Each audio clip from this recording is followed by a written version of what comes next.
So hi, so maayo nga po sa tanan no na data karon de sa Cagayan de Oro. Specifically nata karon sa Balulang, probably nata sa Manggahan. Ayun. Yan yung mga childhood days ko diyan. At nandirito tayo sa Diversion Road. This is going to Makasandig na road. So from diri sa Balulang, is the alternative route paingon sa syudad, paingon pagawas sa Rotonda sa Rodelsa Circle. So here we are no. So naata karon dire sa bago lang nahuman na what would tawag this na lahi nga dalan.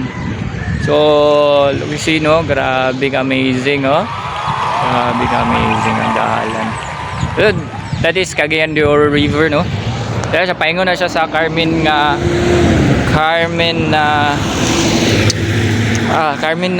tulay. Paingon sa City Hall. So, right there. Alright. Okay kayo. Tapos sila kanang view deck, I think. So mag-view sila dira.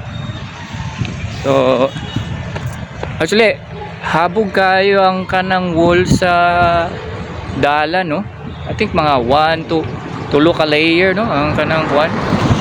So amazing. So dire ako mga childhood days so na maligo mi tabok from that point to there point. Tabok ko na namo maglangoy. So amazing no. Bye.